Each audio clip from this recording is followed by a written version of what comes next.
میں ان کا شکر گزار بھی اور ان کو مبارکباد بھی پیش کرتا ہوں۔ یہ پہلی دفعہ تھا پاکستان کی تاریخ میں کہ 22 سال کے مسلسل جدوجہد کے بعد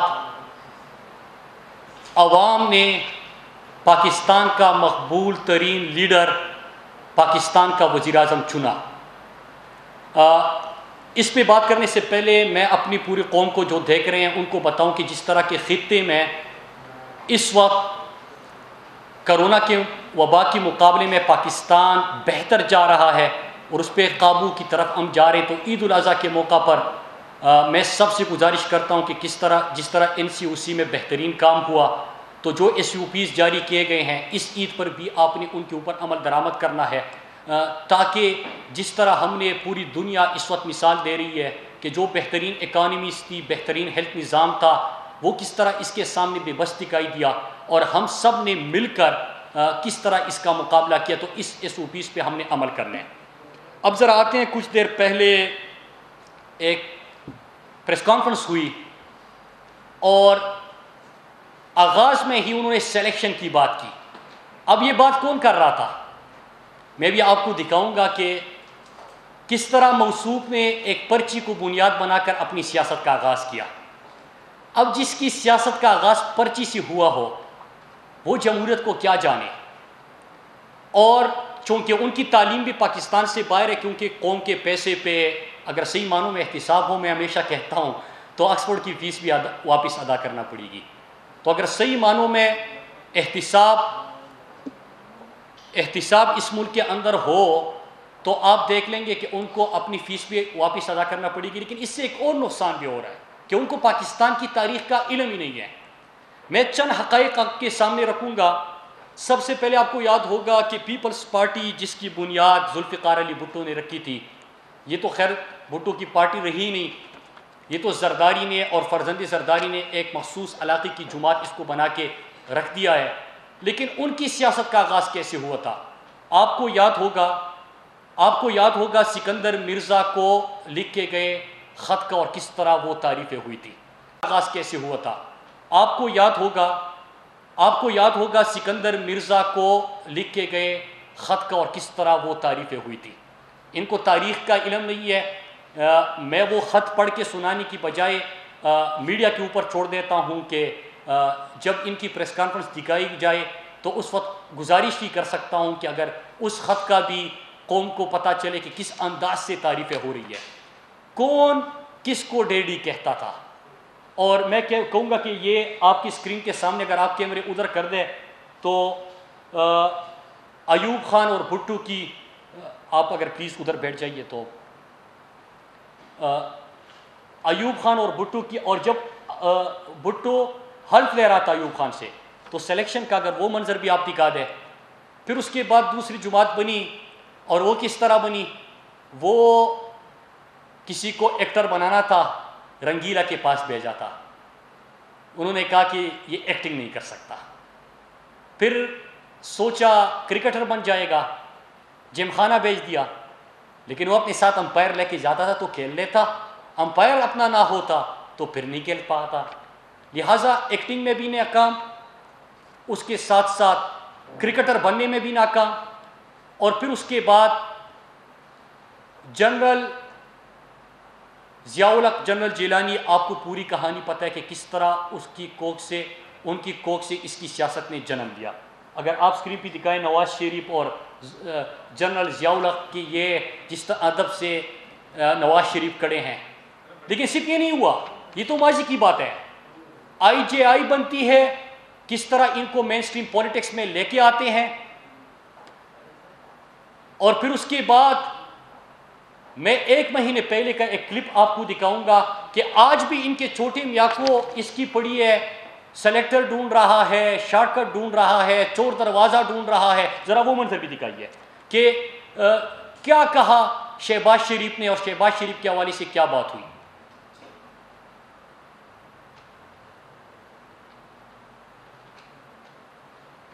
آواز تیز کر دیں، آواز۔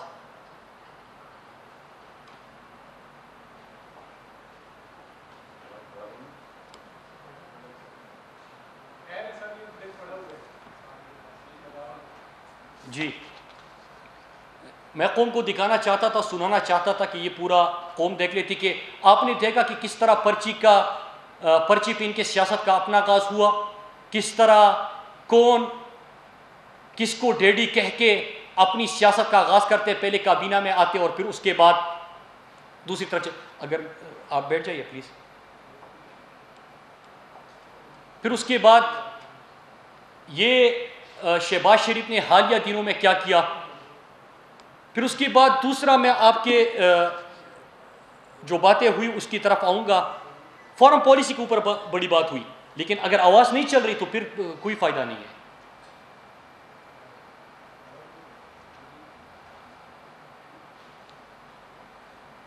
آواز اس کی بند کر دیں. فارن پالیسی کے اوپر بات ہوئی. میں یہ مناظر آج آپ کو دکھا رہا تھا کہ کس طرح جب یہ حکومت میں تھے تو خواجہ آصف جب امریکہ جاتا ہے تو کیا کہتا ہے، وہاں پہ عمران خان کے بارے میں کہتا ہے کہ یہ بڑا دینی ہے، اسلام کی طرف ان کا رجحان ہے، دین پسند ہے، سچا مسلمان ہے، ہم بڑے لبرل ہیں، ہمیں موقع دے رہے ہیں، ہم آپ کی اچھی خدمت کریں گے. اس کے ساتھ جو گیلانی کی حکومت تھی، زرداری کی حکومت تھی، وہ امریکہ جا کے اور امریکن ایمبیسیڈر سے مل کے کہتے ہیں کہ آپ ڈرون حملے کرتے جائے، ہم پارلیمنٹ میں شور مچائیں گے، اس کے اوپر خاموش ہو جائیں گے. یہ تھی ان کی فارن پالیسی. میں چونکہ یہاں پہ ان کا سسٹم کام ہی نہیں کر رہا، میں آپ کو 22 سالہ سٹرگل کی بھی کلپ دکھا رہا تھا کہ کس طرح عمران خان نے 1996 میں پاکستان تحریک انصاف کی بنیاد رکھی. 2002 کے الیکشن میں 1 سیٹ ملی، لوگوں نے کہا کہ سیاست میں کامیاب نہیں ہو سکتا، ان کو وزارت عظمیٰ کی آفر ہوئی، وہ ٹکرا دی. جب کرکٹ کھیل رہے تھے وزیر بننے کی آفر ہوئی، وہ ٹکرا دی. اور 22 سالہ جدوجہد کے بعد 2013 میں خیبر پختونخوا میں حکومت بنی، بہترین کارکردگی کی بنیاد پہ 2/3 میجارٹی وہاں پہ حاصل کی، اور 2018 میں اللہ کے فضل سے، قوم کی دعاؤں سے اور عوامی مقبولیت کی بنا پہ ملک کے وزیر اعظم بنے. اب پریس کانفرنس میں کچھ اور باتیں یہاں پہ کی گئی، میں ایک ایک کر کے اس کا جواب دیتا ہوں. انہوں نے کہا کشمیر کا سفیر بننا تھا.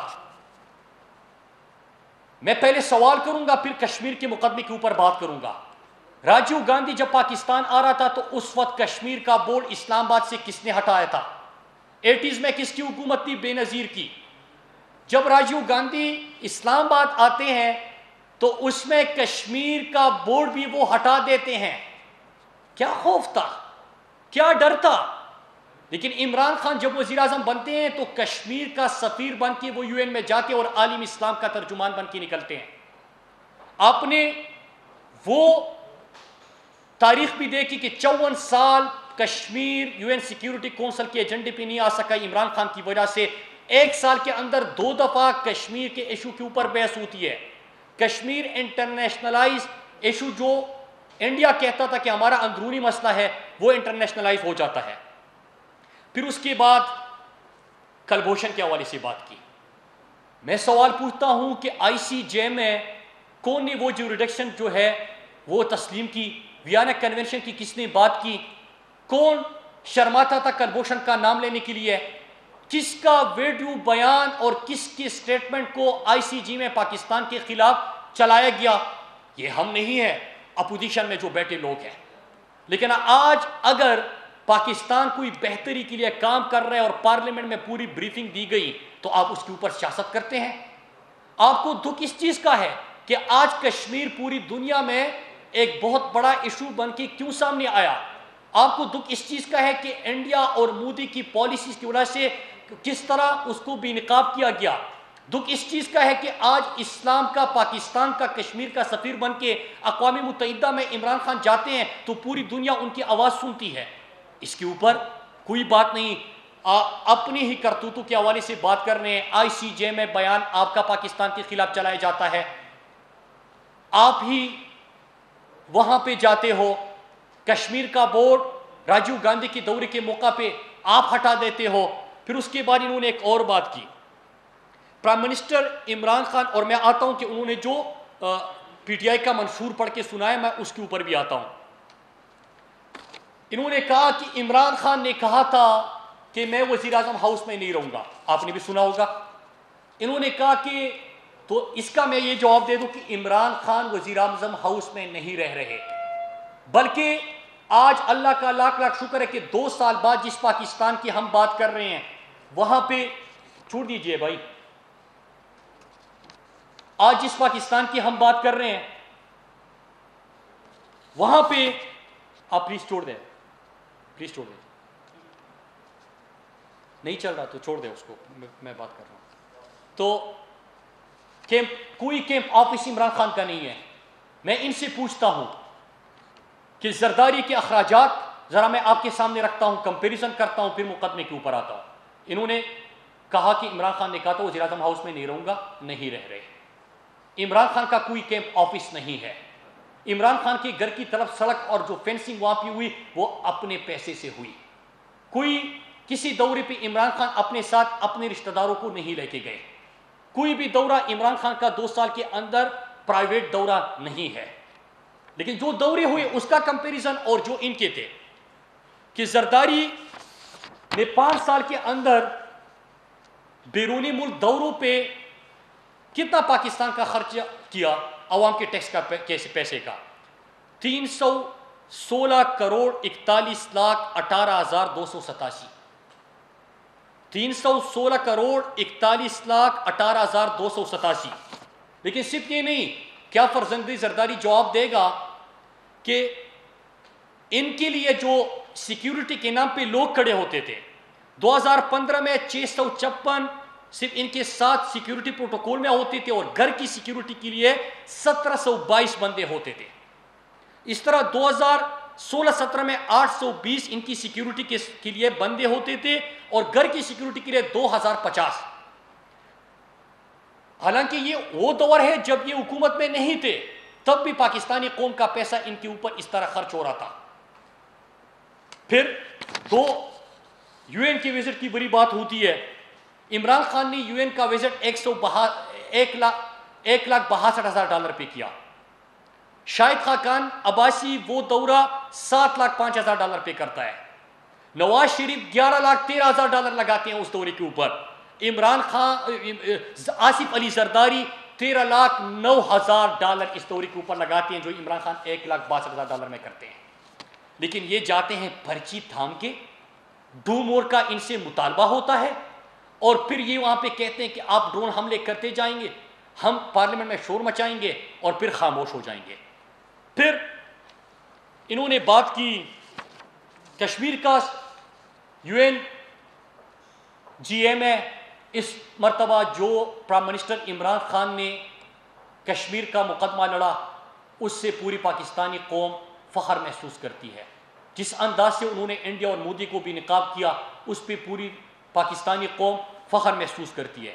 لیکن جب آپ کلبھوشن کی بات کریں تو یاد رکھیے گا کہ آئی سی جے میں آپ لے کے گئے، پھر اس کے بعد کلبھوشن کا نام لینے پہ آپ کتراتے تھے۔ ریمنڈ ڈیوس کو آپ کی دور حکومت میں جب پاکستانیوں کو شہید کیا گیا، آپ کی دور حکومت میں چھوڑ دیا گیا۔ کشمیر کا بورڈ راجیو گاندھی کے دورے کے موقع پر آپ نے ہٹا دیا۔ اب آتے ہیں دوسرے ایشوز کے اوپر۔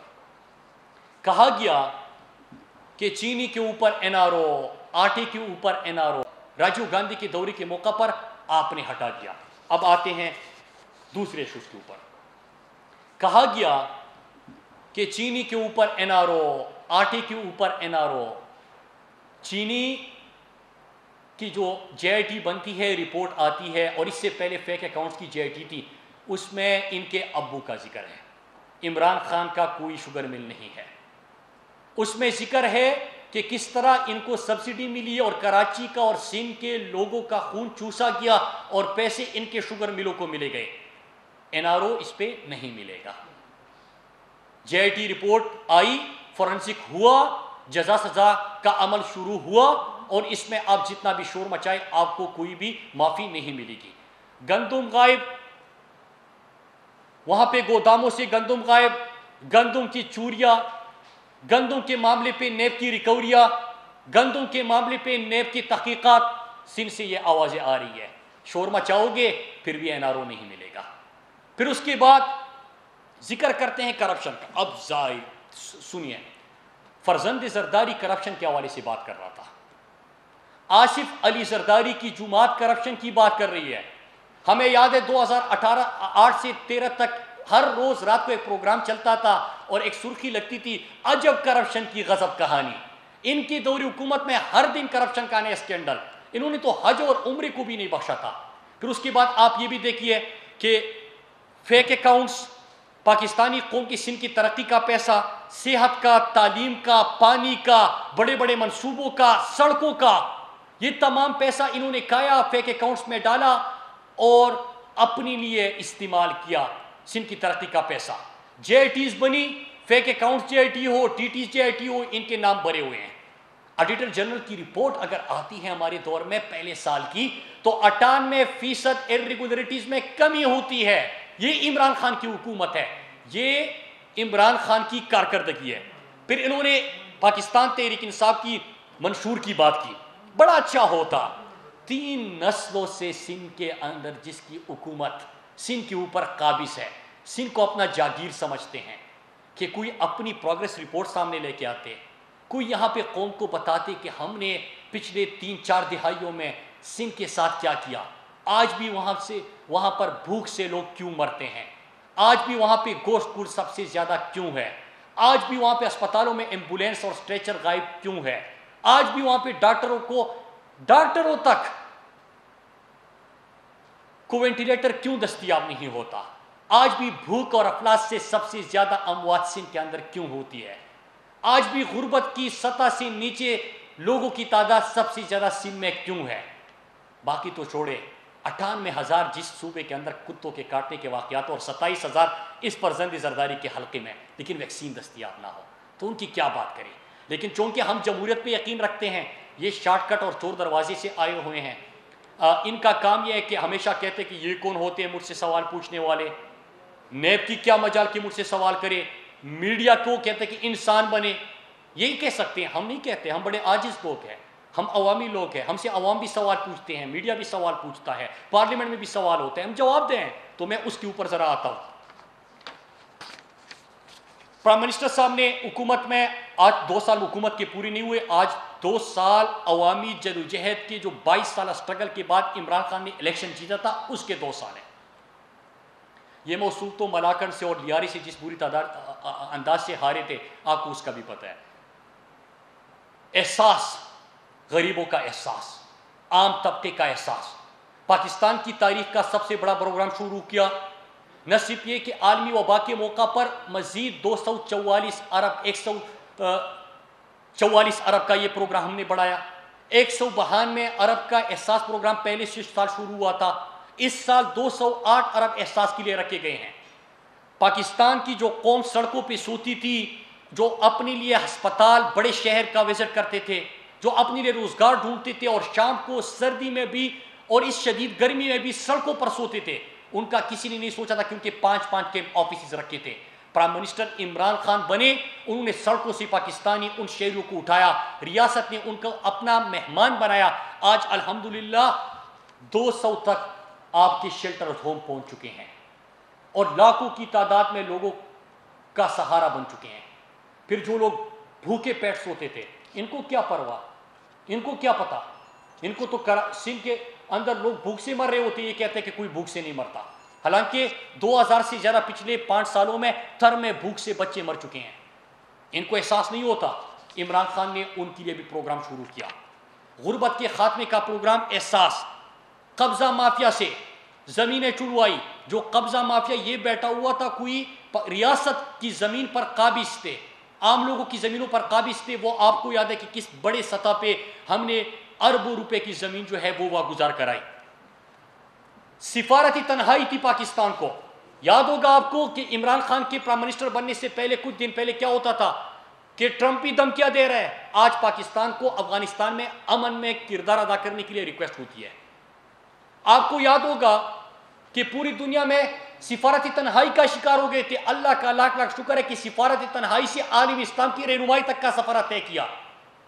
کشمیر کا مقدمہ لڑا، عالم اسلام کا مقدمہ لڑا، پاکستان کو ٹیررزم سے ٹورزم کے اوپر جانے لگا.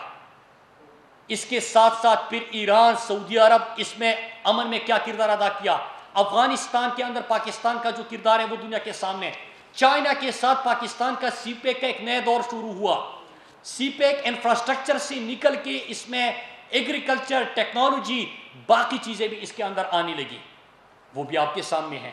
پھر اس کے بعد ریمیٹنسز میں اضافہ ہوا، اوورسیز پاکستانی کا عمران خان کے اوپر ٹرسٹ، فورن ڈائریکٹ انویسٹمنٹ میں اضافہ ہوا۔ 12 اگست 2018 کی رپورٹ کہتی ہے کہ دنیا میں 7 ممالک ایسے ہیں جو ڈیفالٹ ہونے جا رہے ہیں۔ 5 دن عمران خان کے حلف لینے سے پہلے کہ 7 ممالک ہیں جو دیوالیہ ہونے جا رہے ہیں، لیکن عمران خان نے اس دیوالیہ پن سے پاکستان کو نکالا، معیشت کو ICU سے نکالا، اس کو ایک ڈائریکشن دی۔ 5000 ارب ان کے لیے ہوئے قرضوں کے سود کے اوپر جو ادا کرے، 5000 ارب عمران خان نے واپس کر دیا، ان کے لیے ہوئے قرضوں کی بات کر رہا ہوں۔ پھر اس کے ساتھ ساتھ پاکستان میں 70 سال میں آپ دیکھیں کتنے ڈیم بنے تھے، 3 بڑے ڈیموں پہ 2 سال کے اندر کام کا آغاز ہوا، 3 بڑے ڈیموں پہ 2 سال کے اندر کام کا آغاز ہوا، اس سے آپ کو سستی بجلی بھی ملے گی، پاکستانی قوم کو روزگار بھی ملے گا، وہاں پہ آپ کے پانی کا مسئلہ بھی حل ہو جائے گا۔ پھر اس کے بعد سیاحتی انصاف کارڈ، خیبر پختونخوا میں عمران خان اس پروگرام کا شروع کیا تھا، اور یہ میرے اور آپ کی دل کے بڑے قریب ہے کہ ہم جو غریب بندہ، تنخواہ دار بندہ بیمار ہو جائے گھر میں، اللہ نہ کرے بیماری آ جائے، تو سب سے بڑی تکلیف کس چیز کی ہوتی ہے کہ میں کسی کے سامنے ہاتھ پھیلاؤں گا، کیونکہ ایک آپریشن کرنا ہے، مہنگا علاج ہے، کس طرح ادا کروں گا۔ پختونخوا میں عمران خان نے اس کا آغاز کیا تھا، 8 سے 4-5 سال پہلے 60% آبادی کو ہیلتھ انشورنس دی گئی تھی۔ اس سال کے بجٹ میں 100% ضم شدہ اضلاع اور خیبر پختونخوا کی آبادی کو 10 لاکھ تک مفت اور بہترین علاج ملے گا، کسی بڑے پرائیویٹ ہسپتال میں بھی آپ اس صحت انصاف کارڈ کے اوپر علاج کر سکتے ہیں۔ اس کے ساتھ ساتھ پنجاب، اسلام آباد اور باقی پاکستان میں 1 کروڑ خاندان، مطلب اگر 7 افراد پہ مشتمل ایک خاندان ہے تو 7 کروڑ کی آبادی یہ ہو جائے گی جس کو مفت اور بہترین علاج کی سہولت صحت انصاف کارڈ کے تھرو حاصل ہوگی۔ یہ اس پروگرام کے اوپر نہ صرف آغاز ہوا بلکہ کامیابی سے چل رہا ہے۔ کامیاب جوان، 100 ارب کا پروگرام پاکستان کی تاریخ میں پہلے سال ہم نے رکھا۔ نوجوانوں کو کہا جاتا ہے کہ آپ اپنا بزنس ماڈل لے کے آئے، ریاست آپ کو سپورٹ دے گی، اپنا کاروبار شروع کرے، اپنے ساتھ بھی 2-3 نوجوانوں کو نوکریاں دیں، آپ کو بھی روزگار مل جائے گا، نوجوانوں کو بھی روزگار مل جائے گا، پاکستان کی معیشت میں آپ کردار ادا کرنا شروع کر دیں گے۔ As of doing business, Pakistan نے 28 درجے ترقی کی۔ پاکستان اسٹاک ایکسچینج، اس میں جو تیزی دکھائی دی، بہتری دکھائی دی، وہ بھی آپ کے سامنے۔ پھر اس کے ساتھ ساتھ 10 billion tree tsunami, clean and green Pakistan, دنیا آج اس کی تعریف کر رہی ہے، اور جو عالمی وبا کے دنوں میں جس طرح لوگوں کو اس سے روزگار بھی ملا، ایک تو آپ کی کلائمیٹ چینج کے لیے ہے، یہاں پہ ماحول کے لیے، لیکن اس کے ساتھ ساتھ جو لوگوں کو اس سے روزگار ملا وہ بھی ایک کامیاب پروگرام کے طور پہ سامنے آیا۔ ان کے دور میں پاکستان کو جرمانہ ہوا تھا $1.2 بلین، کارکے کا آپ کو یاد ہوگا۔ عمران خان اور اردگان سے بات کرنے کے بعد پاکستان کو وہ جرمانہ بھی معاف کیا گیا عمران خان کی کوششوں کی وجہ سے، اور وہ $1.2 بلین بھی پاکستان کو ادا نہیں کرنا پڑے گا۔ پھر اس کے ساتھ ساتھ انہوں نے بات کی 50 لاکھ گھر کی، ساؤتھ پنجاب صوبے کے قیام کی، تو 50 لاکھ گھروں کے اوپر ابھی پوری پاکستان کا جتنا بھی ریل اسٹیٹ سیکٹر ہے، بزنس کمیونٹی ہے، بلکہ پاکستان کا عام طبقہ اور تنخواہ دار طبقہ، وہ اپنے گھر کا سوچ نہیں سکتا تھا۔ جو اس وقت حکومت نے انسینٹیوز دیے، جو پیکج دیا، اس کے تھرو عام بندہ، تنخواہ دار بندہ اپنے گھر کا خواب پورا کر سکتا ہے۔ اس کے اوپر کام شروع ہوا۔ آج سے آپ نے 50 سال پہلے روٹی کپڑا مکان کا وعدہ کیا تھا، 50 سال بعد بھی وہی نہ رہا ہے۔ کسی کو روٹی کپڑا مکان ملا؟ روٹی نہیں ملی، غربت سے، بھوک سے لوگ سندھ کے اندر مر رہے ہیں۔ تھر میں سب سے زیادہ اموات ہوتی ہے۔ میں بار بار اس لیے کہتا ہوں کہ شاید ان کو شرم آ جائے، شرم نہیں آتی۔ روٹی کپڑا مکان کا نعرہ وہی 50 سال گزرے، 50 سال میں انہوں نے جواب نہیں دیا قوم کو۔ یہ آ کے لیکچر دیتے ہیں۔ ہمارے 2 سال الیکشن کو ہو گئے، 50 لاکھ گھروں کے اوپر کام شروع ہو گیا، انسینٹیو دے دیا، پیکج دے دیا، تنخواہ دار بندہ اپنا گھر خرید سکے گا. 3 لاکھ روپے اس میں حکومت جو ہے وہ آپ کو ادا کرے گی. تو وہ پروگرام سامنے آ گیا. پھر اس کے بعد ساؤتھ پنجاب کا ہوا نعرہ, تو آپ لوگوں نے بھی بہت لگایا تھا. ساؤتھ پنجاب کی سیکریٹریٹ کا کوئی نوٹیفیکیشن آپ نے دیکھا تھا؟ کوئی اس کے اوپر آغاز دیکھا تھا؟ وہاں پہ سیکٹریز کی تعیناتی دیکھی تھی؟ اللہ کا لاکھ لاکھ شکر ہے یہ وعدہ تکمیل کی جانب ہے, اس کے اوپر بھی ہو گیا. تو پاکستان تحریک انصاف نے 2 سال کے اندر, آج الیکشن کو 2 سال ہوئے, اور اب ہم آپ کے سامنے پرفارمنس بھی لے کے آئیں گے. بڑی بڑی چیزیں میں پھر ریپیٹ کر لوں. فارن ریمیٹنسز آپ کی بڑھ گئی, ڈائریکٹ انویسٹمنٹ آپ کا بڑھ گیا, ایز آف ڈوئنگ بزنس میں 28 درجے ترقی کی, ٹیررزم سے آپ ٹورزم پہ پہچانے جانے لگے, ٹورزم کو آپ نے فروغ دے دی, آپ نے ان کا لیا ہوا قرضہ 5000 ارب واپس کر دیا, آپ نے 1.2 بلین کارکی کا جو تھا پاکستان کے لیے معاف کروایا, 3 بڑے ڈیموں پہ آغاز کر دیا, انفراسٹرکچر کے منصوبے پرانے مکمل کیے, نئے منصوبوں کا آغاز پاکستان کے اندر ہو گیا. جو صوبہ سندھ میں بہترین موٹر وے کا قیام کوئی سوچ نہیں سکتا تھا, حیدرآباد سکر کے اوپر ایک نے منظوری دے دی, اس کے اوپر آغاز ہو گیا, آپ سب اس سال ہو جائے گا. بلوچستان کے اندر جو مغربی روٹ تھا اس پہ آغاز نہیں تھا, وہ ہو گیا. سی پیک اگلے مرحلے میں داخل ہو گیا, ایگریکلچر کی بہتری کے لیے پروگرام آ گیا.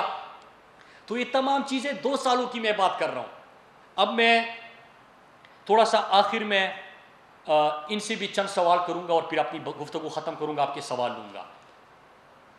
سوال یہ کروں گا کہ پرچی کی بنیاد پہ جو سیاست میں آیا ہو اس کو نہ پاکستان کی تاریخ کا پتہ ہوگا. امید ہے کہ آپ ویڈیوز تو نہیں چل رہی تھی, لیکن اگر یہ دیکھ لیتے کہ کس طرح اپنی تاریخ کا علم نہیں ہے کہ سیاست پیپلز پارٹی کی بنیاد کیسے رکھی گئی تھی, اس کی اپنی سیاست کا آغاز جب وہ پرچی پڑھ کے آتا ہے وہ بھی میں آپ کے لیے لے کے آیا تھا. اپنی سیاست کا آغاز کیسے ہوا؟ تو پاکستان کی تاریخ میں ان کے استادوں کو کہوں گا کہ صرف یہ رٹا تو لگا لیتا ہے, لیکن آپ تاریخ کا نہیں بتاتے. پچھلے دنوں میں ایف آئی اے کی ایک رپورٹ بھی یہ سامنے لے کے آیا تھا, بعد میں کسی نے بتایا نہیں, رٹا اس نے مار لیا, بعد میں پتہ چلا کہ یہ پیپلز پارٹی کی حکومت کے خلاف چارج شیٹ تھی.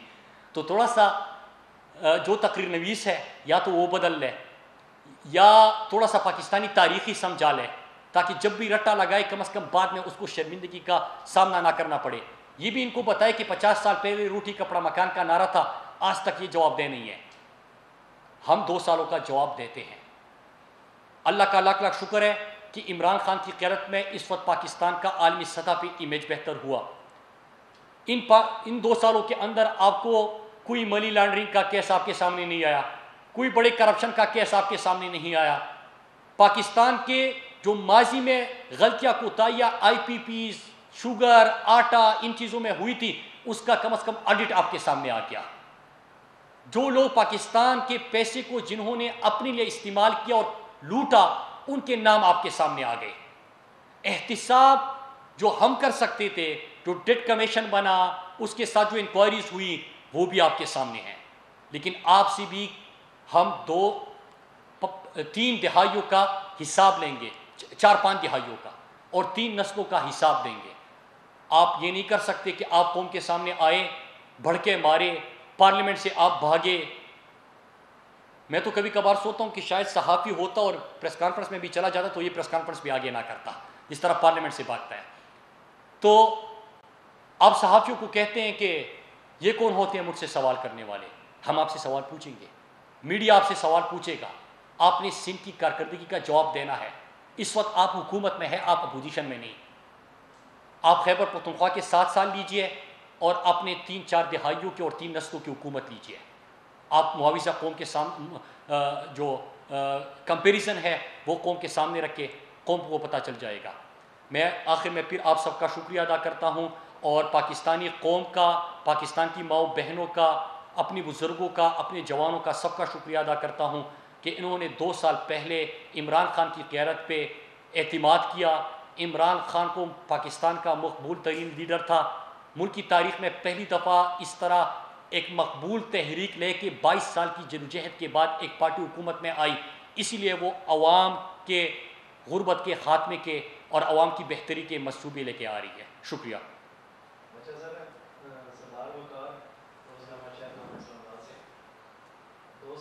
بند کر دے, وہ کیا ضرورت ہے.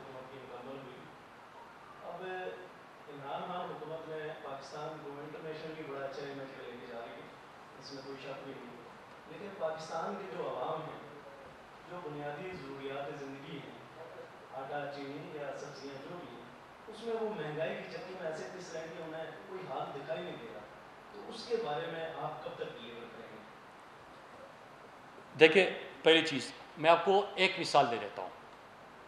یہ غربت کے خاتمے کا پروگرام جو ہے پاکستان کی تاریخ میں پہلے کبھی نہیں تھا. جو آپ کا سوال ہے، شوگر پہ سبسڈی دی جاتی تھی، چینی 140 روپے تک ان کے دور حکومت میں چلی گئی تھی. آپ صحافی، آپ سے مجھ سے زیادہ انفارمیشن آپ کے پاس ہوتی ہے. ابھی 79-80 پہ تھی کہ انکوائری کرائی گئی. اگر یہ ہو جاتا اور کسی حکمران کا شوگر مل نہ ہوتا تو عوام کو ہمیشہ کے لیے آسانی ہو جاتی. لیکن یہ تو کئی دہائیوں سے شریف خاندان کی بھی شوگر مل، زرداری کی بھی شوگر مل، عمران خان کا کوئی شوگر مل نہیں ہے. اگر یہ پہلے اس کا کوئی آڈٹ ہوتا، غلطیوں کا تعین ہوتا، سزایا ہوتی، تو اس کے لیے قانون سازی ہوتی اور عوام کے لیے آسانی ہوتی. یہ نہیں ہوا، ابھی ہو گیا. لانگ رن میں اس کا کیا فائدہ کہ قوم کے اوپر جس طرح کی سبسڈی ان کو ملے، پیسہ ان کو ملے، بوجھ عوام برداشت کرے. یہ عوام آگے برداشت نہیں کرے گی. بجلی کے منصوبے، مہنگی ترین پاکستان کی تاریخ میں منصوبے رکھے گئے. گیس، آپ دیکھیں کہ LNG ٹرمینل، ایک ٹرمینل کے 2.5 لاکھ روپے پر $2.5 لاکھ پر ڈے آپ ادا کرتے ہیں. جو انٹرنیشنل مارکیٹ میں آئل پرائسز ہے اس سے 2-3 گنا مہنگا آپ نے معاہدہ کر دیا. نہ قوم نے سوال کیا، نہ کسی نے پوچھا. قوم کو پتہ ہی نہیں تھا. ہماری حکومت آئی، قوم کو پتہ چلا کہ جو پاکستان میں ہم آئل پرائسز ہے وہ دنیا سے 2-3 گنا مہنگے. انہوں نے 15-20 سال تک کنٹریکٹ کیے ہیں. کنٹریکٹ 15-20 سال کیوں؟ تو اس کا نقصان کیا کہ اگر آپ یہاں پہ کوئی انکوائری کرتے ہیں وہ انٹرنیشنل کورٹ میں چلے جاتے ہیں. اسی لیے ان کی بھی انکوائری کس نے کرائی؟ عمران خان نے کرائی. یہ حقائق کون ملک کے سامنے لے کے آیا؟ عمران خان لے کے آیا. اب اس سے آگے کیا ہوگا کہ آپ سستی بجلی کی طرف، آپ بہترین منصوبوں کی طرف، جو کہ عوام کے اوپر اس کا بوجھ نہ ہو، اس طرف جائیں گے. اس کا کیا آغاز ہوا؟ بالکل ہوا. 3 ڈیموں کا میں نے آپ کو بات کی کہ آپ کو سستی بجلی مستقبل میں ملے گی. آپ ظاہری سی بات ہے کہ اس پہ ٹائم لگے گا، لیکن سستی بجلی ہوگی. جو مہنگے انہوں نے کنٹریکٹ کیے تھے کہ 20-20 سال کے معاہدے، دنیا میں کسی اور قسم کی قیمت ہے. آپ بجلی استعمال کریں نہ کریں، آپ نے بل دینے ہیں. آپ کو اس کا پتہ ہے؟ آپ گیس استعمال کریں نہ کریں، آپ نے اس کے پیسے ادا کرنے ہیں. تو ان کو تو انہوں نے کیوں؟ کیونکہ ان کے اپنے مفادات تھے. IPPs دیکھ لیجئے، ان کے انٹرسٹ ہوں گے، ان کے خاندان کے ہوں گے، ان کے کاروباری دوستوں کے ہوں گے. شوگر مل دیکھ لیجئے، ان کے ہوں گے. تو اور باقی جو آئل پرائسز تھی اس میں کس کس کے نام تھے، کس کے اوپر کیسز چل رہے، وہ بھی آپ کے سامنے ہے. آگے بہتری ہے. سر آپ نے آٹا، قرآن، چینی، قرآن اور آئل کا جو ذکر کیا، میں جواب دیا جی. جواب نہیں دیا، لیکن ابھی تک آپ بتانا پسند کریں گے کہ کتنے لوگوں کو سزائیں ہوئی ہیں اس میں، کتنے لوگ جیلوں میں گئے ہیں اور کتنے لوگ باہر چلے گئے ہیں، یہ تھوڑا سا بتائیے. بالکل. پہلی چیز ہے کہ آپ کو یاد ہوگا کہ جب انکوائری شروع ہوئی کسی نے کہا کہ انکوائری نہیں ہوگی، ہو گئی. کسی نے کہا رپورٹ نہیں آئے گی، رپورٹ آ گئی. کسی نے کہا فورنزک نہیں ہوگا، فورنزک ہو گیا. کسی نے کہا کہ اس کے اوپر کوئی ایکشن لینے کا کوئی میکینزم جو ہے اس کی منظوری نہیں ہوگی، وہ ہو گئی. کیا اس کے اوپر آغاز ہو گیا؟ بالکل ہو گیا. جی ظفر ہاشمی صاحب دنیا سے. سر یہ جو ان دنوں کلبھوشن کے حوالے سے ایشو چل رہا ہے، اس پر بہت زیادہ حکومت پر تنقید ہو رہی ہے. یہ بتائیں گے آپ قوم کو اس پہ اعتماد میں لیں گے کہ ایسی کیا اچانک ضرورت پیش آئی کہ کلبھوشن کو جو ہے وہ ایک یہ جو آرڈیننس اس کے حوالے سے جو ہے وہ لانے کی ضرورت پڑ گئی؟ یہ کیا حکومت اس حوالے سے؟ یہ کل فروخ میں سے ایک تو تنقید کون کر رہے ہیں آپ یہ بھی سنیے. ICJ میں ہم گئے تھے؟ نہیں گئے تھے. کلبھوشن کا نام لینے سے ہم کتراتے تھے؟ نہیں کترائے. یہ خود گئے. اور پھر اس کے بعد کل فروخ نسیم صاحب نے پارلیمنٹ میں 17 منٹ کی پوری سپیچ کر کے ان کو بریف کر دیا کہ آپ کی یہ غلطی تھی، یہ آپ نے زیادتی کی، اور پھر اس کے بعد ہم نے اس کو بہتر کرنے کے لیے جو ICJ کا ڈیسیجن ہے، اپنے قانون سازی یہ کرنی ہے، پاکستان کی بہتری کرنی ہے. تو وہ لوگ اگر آج خواجہ آصف جو اقامہ رکھتے ہوئے فورن منسٹر تھا امریکہ، جا کے وہ کیا بیان دے رہے، ان سے وہ ویڈیو ہی پلے نہیں ہوئی. تو اگر آپ دیکھ رہے تھے، میں آپ کو ساری چیزیں دکھا رہا تھا کہ کیا تھا، آج یہ بات کریں گے. تو وہ تو کل پورے پارلیمنٹ میں فروخ نسیم صاحب نے بڑے اچھے انداز میں اس کو ایکسپلین کر لیا. Thank you sir. Thank you.